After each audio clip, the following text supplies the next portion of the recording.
역대하 10장. 온 이스라엘이 르호보암을 왕으로 세우려고 세겜에 모였으므로 르호보암이 세겜으로 갔다. 느밧의 아들 여로보암이 이 소식을 들었다. 그는 솔로몬 왕을 피하여 이집트에 가 있었는데 이 소식을 듣고 이집트에서 돌아왔다. 사람들이 여로보암을 불러내니 그와 온 이스라엘이 르호보암에게 가서 이렇게 말하였다. 임금님의 아버지께서는 우리에게 무거운 멍에를 메우셨습니다. 이제 임금님께서는 임금님의 아버지께서 우리에게 메우신 중노동과 그가 우리에게 지으신 이 무거운 멍에를 가볍게 해 주십시오. 그러면 우리가 임금님을 섬기겠습니다. 르호보암이 그들에게 말하였다. 사흘 뒤에 나에게 다시 오시오. 이 말을 듣고 백성들은 돌아갔다. 르호보암 왕은 그의 아버지 솔로몬이 살아있을 때에 그의 아버지를 섬긴 원로들과 상의하였다. 이 백성에게 내가 어떤 대답을 하여야 할지 경들의 충고를 듣고 싶습니다. 그들은 르호보암에게 이렇게 대답하였다. 임금님께서 이 백성에게 너그럽게 대해주시고 백성을 반기셔서 그들에게 좋은 말로 대답해 주시면 이 백성은 평생 임금님의 종이 될 것입니다. 원로들이 이렇게 충고하였지만 그는 원로들의 충고를 무시하고 자기와 함께 자라 자기를 받드는 젊은 신하들과 의논하며 그들에게 물었다. 백성이 나에게 선친께서 메어주신 멍에를 가볍게 해달라고 요청하고 있어. 이 백성에게 내가 어떤 대답을 해야 할지 그대들의 충고를 듣고 싶소. 왕과 함께 자라난 젊은 신하들이 그에게 말하였다. 이 백성이 임금님의 아버지께서 그들에게 메우신 무거운 멍에를 가볍게 해달라고 임금님께 요청하였습니다. 그러나 임금님께서는 이 백성에게 이렇게 말씀하십시오. 내 새끼손가락 하나가 내 아버지의 허리보다 굵다. 내 아버지가 너희에게 무거운 멍에를 메우셨으나 나는 이제 너희에게 그것보다 더 무거운 멍에를 메우겠다. 내 아버지께서는 너희를 가죽 채찍으로 매질하셨으나 나는 너희를 쇠 채찍으로 치겠다 하고 말씀하십시오.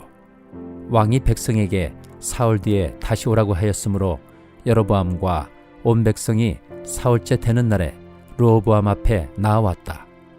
왕은 원로들의 충고를 무시하고 백성에게 가혹하게 대답하였다.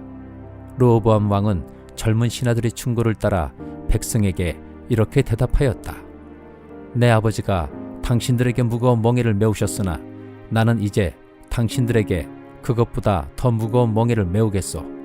내 아버지께서는 당신들을 가죽 채찍으로 매질하셨으나 나는 당신들을 쇠 채찍으로 치겠소. 왕이 이처럼 백성의 요구를 들어주지 않았으니 하나님께서 일이 그렇게 뒤틀리도록 시키셨던 것이다.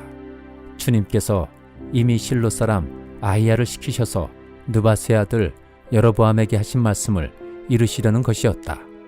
온 이스라엘은 왕이 그들의 요구를 전혀 듣지 않는 것을 보고 왕에게 외쳤다. 우리가 다윗에게서 받을 몫이 무엇이냐? 이새의 아들에게서는 받을 유산이 없다. 이스라엘아, 각자 자기의 장막으로 돌아가라. 다윗이여, 이제 너는 너의 집안이나 돌보아라. 그런 다음에 온 이스라엘은 각자 자기들의 장막으로 돌아갔다. 그러나 유다의 여러 성읍에 살고 있는 이스라엘 자손은 르호보암의 통치 아래 남아 있었다. 르호보암 왕이 강제노동 감독관 하두람을 이스라엘 자손에게 보내었더니 이스라엘 자손이 그를 돌로 쳐서 죽였다. 그러자 르호보암 왕은 급히 수레에 올라서 예루살렘으로 도망하였다. 이렇게 이스라엘은 다윗 왕조에 반역하여 오늘에 이르렀다. 요한계시록 1장. 이것은 예수 그리스도의 계시입니다. 이 계시는 곧 일어나야 할 일들을 그 종들에게 보이시려고 하나님께서 그리스도에게 주신 것입니다. 그런데 그리스도께서는 자기의 천사를 보내셔서 자기의 종 요한에게 이것을 알려주셨습니다. 요한은 하나님의 말씀과 예수 그리스도의 증언, 곧 자기가 본 것을 다 증언하였습니다. 이 예언의 말씀을 읽는 사람과 듣는 사람들과 그 안에 기록되어 있는 것을 지키는 사람들은 복이 있습니다. 그때가 가까이 왔기 때문입니다. 요한은 아시아에 있는 7교회에 편지하노니 이제도 계시고 전에도 계셨고 장차 오실 이와 그의 보좌 앞에 있는 일곱 영과 또 신실한 증인이시오 죽은 사람들의 첫 열매이시오 땅 위의 왕들의 지배자이신 예수 그리스도께서 내려주시는 은혜와 평화가 여러분에게 있기를 빕니다. 예수 그리스도께서는 우리를 사랑하시며 자기의 피로 우리의 죄에서 우리를 해방하여 주셨고 우리로 하여금 나라가 되게 하시어 자기 아버지 하나님을 섬기는 제사장으로 삼아 주셨습니다. 그에게 영광과 권세가 영원 무궁하도록 있기를 빕니다. 아멘. 보아라, 그가 구름을 타고 오신다. 눈이 있는 사람은 다 그를 볼 것이요 그를 찌른 사람들도 볼 것이다. 땅 위의 모든 족속이 그분 때문에 가슴을 칠 것이다. 꼭 그렇게 될 것입니다. 아멘. 지금도 계시고 전에도 계셨고 앞으로 오실 전능하신 주 하나님께서 나는 알파요 오메가다 하고 말씀하십니다. 예수 안에서 여러분의 형제요 예수 안에서 환난과 그 나라와 인내에 여러분과 더불어 참여한 사람인 나 요한은 하나님의 말씀과 예수에 대한 증언 때문에 반모라는 섬에 갇혀있게 되었습니다. 주님의 날에 내가 성령에 사로잡혀 내 뒤에서 나팔소리처럼 울리는 큰 음성을 들었습니다. 그 음성은 이렇게 말하였습니다. 내가 보는 것을 책에 기록하여 7교회 곧 에베소와 소모나와 버가모와 두아디라와 사데와 빌라델비아와 라오디게아의 교회로 보내라. 그래서 나는 내게 들려오는 그 음성을 알아보려고 돌아섰습니다. 돌아서서 보니 7 금촛대가 있는데 그 촛대 한가운데 인자와 같은 분이 계셨습니다. 그는 발에 끌리는 긴 옷을 입고 가슴에는 금띠를 띠고 계셨습니다.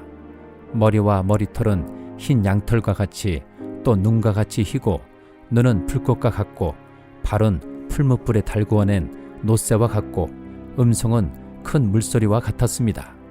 또 오른손에는 7뼈를 쥐고 입에서는 날카로운 양날칼이 나오고 얼굴은 해가 강렬하게 비치는 것과 같았습니다.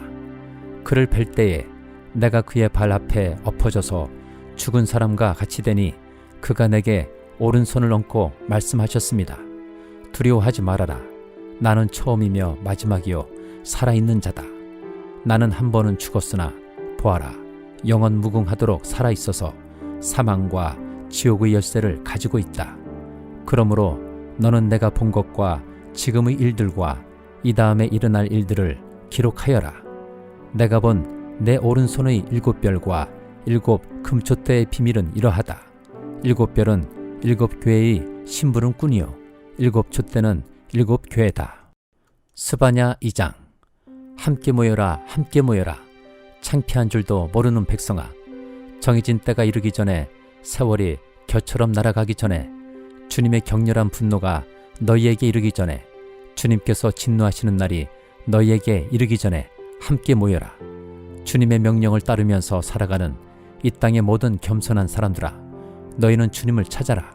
올바로 살도록 힘쓰고 겸손하게 살도록 애써라. 주님께서 진노하시는 날에 행여 화를 피할 수 있을지도 모른다. 가사는 버림을 받을 것이며 아스글론은 폐허가 될 것이다. 아스돗은 대낮에 텅 빌 것이며 에그론은 뿌리채 뽑힐 것이다. 바닷가에서 사는 자들아, 그렛섬에서 사는 민족아, 너희에게 재앙이 닥칠 것이다. 블레셋 땅 가나안아, 주님께서 너희에게 판결을 내리신다. 내가 너희를 없애버려서 아무도 살아남지 못하게 하겠다. 바닷가의 땅은 풀밭이 되고 거기에 목동의 움막과 양떼의 우리가 생길 것이다. 바닷가 일대는 살아남은 유다 가문의 몫이 될 것이다. 거기에서 양떼를 먹이다가 해가 지면 아스글론에 있는 집으로 가서 누울 것이다. 주 그들의 하나님이 그들을 돌보셔서 사로잡혀 있는 곳에서 돌아가게 하실 것이다. 모압이 욕을 퍼붓는 것과 암몬 자손이 악담을 퍼붓는 것을 내가 들었다.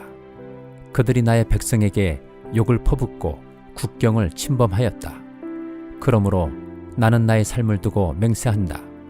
이스라엘의 하나님 만군의 주가 선언한다. 이제 곧 모압은 소돔처럼 되고 암몬 자손은 고모라처럼 될 것이다. 거친 풀이 우거지고 둘레가 온통 소금 구덩이가 되고 영원히 황무지가 될 것이다. 살아남은 나의 백성이 그들을 털며 살아남은 나의 결례가 그 땅을 유산으로 얻을 것이다. 이것은 그들이 거만을 떤 것에 대한 보복이다. 그들이 만군의 주님의 백성에게 욕을 퍼부은 탓이다. 주님께서 땅의 모든 신을 파멸하실 때에 사람들은 주님이 무서운 분이심을 알게 될 것이다. 이방의 모든 섬사람이 저마다 제고장에서 주님을 섬길 것이다. 에티오피아 사람아, 너희도 나의 칼에 맞아서 죽을 것이다. 주님께서 북녘으로 손을 뻗으시어 아시리아를 멸하며 니느웨를 황무지로 만드실 것이니 사막처럼 메마른 곳이 될 것이다. 골짜기에 사는 온갖 들짐승이 그 가운데 떼를 지어 누울 것이며 갈가마귀도 올빼미도 기둥 꼭대기에 깃들 것이며 창문턱에 앉아서 지저귀일 것이다. 문간으로 이르는 길에는 돌조각이 너저분하고 송백나무 들보는 사가버릴 것이다. 본래는 한껏 우수되던 성, 안전하게 살 수 있다던 성, 세상에는 나밖에 없다 하면서 속으로 뽐내던 성이다. 그러나 어찌하여 이처럼 황폐하게 되었느냐? 들짐승이나 깃드는 곳이 되었느냐? 지나가는 사람마다 비웃으며 손가락질을 할 것이다. 누가복음 24장. 이레의 첫날 이른 새벽에 여자들은 준비한 향료를 가지고 무덤으로 갔다. 그들은 무덤 어기를 막은 돌이 무덤에서 굴려져 나간 것을 보았다. 그들이 안으로 들어가 보니 주 예수의 시신이 없었다. 그래서 그들이 이 일을 어떻게 해야 할지를 몰라서 당황하고 있는데 눈부신 옷을 입은 두 남자가 갑자기 그들 앞에 나섰다. 여자들은 두려워서 얼굴을 아래로 숙이고 있는데 그 남자들이 그들에게 말하였다. 어찌하여 너희들은 살아계신 분을 죽은 사람들 가운데서 찾고 있느냐? 그분은 여기에 계시지 않고 살아나셨다. 갈릴리에 계실 때에 너희들에게 하신 말씀을 기억해 보아라. 인자는 반드시 죄인의 손에 넘어가서 십자가에 처형되고 사흘째 되는 날에 살아나야 한다고 하셨다. 여자들은 예수의 말씀을 회상하였다. 그들은 무덤에서 돌아와서 11 제자와 그 밖의 모든 사람에게 이 모든 일을 알렸다. 이 여자들은 막달라 마리아와 요한나와 야고보의 어머니인 마리아이다. 이 여자들과 함께 있던 다른 여자들도 이 일을 사도들에게 말하였다. 그러나 사도들에게는 이 말이 어처구니 없는 말로 들렸으므로 그들은 여자들의 말을 믿지 않았다. 그러나 베드로는 일어나서 무덤으로 달려가 몸을 굽혀서 들여다보았다. 거기에는 시신을 감았던 삼배만 놓여 있었다. 그는 일어난 일을 이상히 여기면서 집으로 돌아갔다. 마침 그날에 그들 가운데 두 사람이 예루살렘에서 한 30리 떨어져 있는 엠마오라는 마을로 가고 있었다. 그들은 일어난 이 모든 일을 서로 이야기하고 있었다. 그들이 이야기하며 토론하고 있는데 예수께서 가까이 가서 그들과 함께 걸으셨다. 그러나 그들은 눈이 가려져서 예수를 알아보지 못하였다. 예수께서 그들에게 물으셨다. 당신들이 걸으면서 서로 주고받는 이 말들은 무슨 이야기입니까? 그들은 침통한 표정을 지으며 걸음을 멈추었다. 그때에 그들 가운데 하나인 글로바라는 사람이 예수께 말하였다. 예루살렘에 머물러 있었으면서 이 며칠 동안에 거기에서 일어난 일을 당신 혼자만 모른단 말입니까? 예수께서 그들에게 물으셨다. 무슨 일입니까? 그들이 그에게 말하였다. 나사렛 예수에 관한 일입니다. 그는 하나님과 모든 백성 앞에서 행동과 말씀에 힘이 있는 예언자였습니다. 그런데 우리의 대제사장들과 지도자들이 그를 넘겨주어서 사형 선고를 받게 하고 십자가에 못 박아 죽였습니다. 우리는 그분이야말로 이스라엘을 구원하실 분이라는 것을 알고서 그분에게 소망을 걸고 있었던 것입니다. 그뿐만 아니라 그런 일이 있은 지 벌써 사흘이 되었는데 우리 가운데서 몇몇 여자가 우리를 놀라게 하였습니다. 그들은 새벽에 무덤에 갔다가 그의 시신을 찾지 못하고 돌아와서 하는 말이 천사들이 환상을 보았다는 것입니다. 천사들이 예수가 살아계신다고 말했다는 것입니다. 그래서 우리와 함께 있던 몇 사람이 무덤으로 가서 보니 그 여자들이 말한 대로였고 그분은 보지 못하였습니다. 예수께서는 그들에게 말씀하셨다. 어리석은 사람들입니다. 예언자들이 말한 모든 것을 믿는 마음이 그렇게도 무디니 말입니다.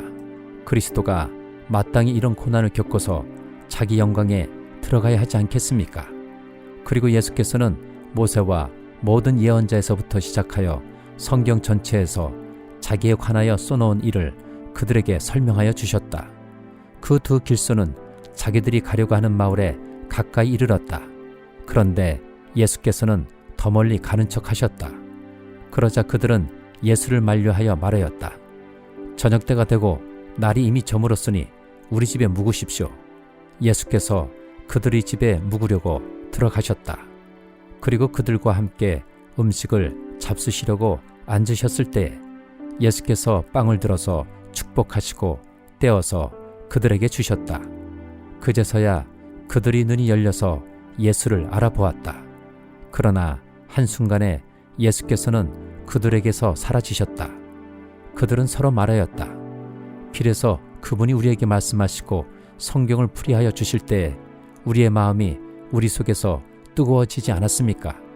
그들이 곧바로 일어나서 예루살렘에 돌아와서 보니 11 제자와 또 그들과 함께 있던 사람들이 모여 있었고 모두들 주님께서 확실히 살아나시고 시몬에게 나타나셨다 하고 말하고 있었다. 그래서 그 두 사람도 길에서 겪은 일과 빵을 떼실 때에 비로소 그를 알아보게 된 일을 이야기하였다. 그들이 이런 이야기를 하고 있을 때에 예수께서 몸소 그들 가운데 들어서서 말씀하셨다. 너희에게 평화가 있어라. 그들은 놀라고 무서움에 사로잡혀서 유령을 보고 있는 줄로 생각하였다. 예수께서는 그들에게 말씀하셨다. 어찌하여 너희는 당황하느냐? 어찌하여 마음에 의심을 품느냐? 내 손과 내 발을 보아라. 바로 나다. 나를 만져보아라. 유령은 살과 뼈가 없지만 너희가 보다시피 나는 살과 뼈가 있다. 이렇게 말씀하시고 그는 손과 발을 그들에게 보이셨다. 그들은 너무 기뻐서 아직도 믿지 못하고 놀라워하고 있는데 예수께서 그들에게 말씀하셨다. 여기에 먹을 것이 좀 있느냐? 그래서 그들이 예수께 구운 물고기 한 토막을 드렸다. 예수께서 받아서 그들 앞에서 잡수셨다. 예수께서 그들에게 말씀하셨다. 내가 전에 너희와 함께 있을 때에 너희에게 말하기를 모세 율법과 예언서와 시편에 나를 두고 기록한 모든 일이 반드시 이루어져야 한다고 하였다. 그때에 예수께서는 성경을 깨닫게 하시려고 그들의 마음을 열어주시고 그들에게 말씀하셨다. 이렇게 기록되어 있다. 곧 그리스도는 고난을 겪으시고 사흘째 되는 날에 죽은 사람들 가운데서 살아나실 것이며 그의 이름으로 죄사함을 받게 하는 회개가 모든 민족에게 전파될 것이다 하였다. 예루살렘에서부터 시작하여 너희는 이 일의 증인이다. 보아라, 나는 내 아버지께서 약속하신 것을 너희에게 보낸다. 그러므로 너희는 위로부터 오는 능력을 입을 때까지 이 성에 머물러 있어라. 그리고 예수께서는 그들을 밖으로 베다니까지 데리고 가서 손을 들어 그들을 축복하셨다. 예수께서는 그들을 축복하시는 가운데 그들에게서 떠나 하늘로 올라가셨다. 그들은 예수께 경배하고 크게 기뻐하면서 예루살렘으로 돌아가서 하나님을 찬양하면서 날마다 성전에서 지냈다.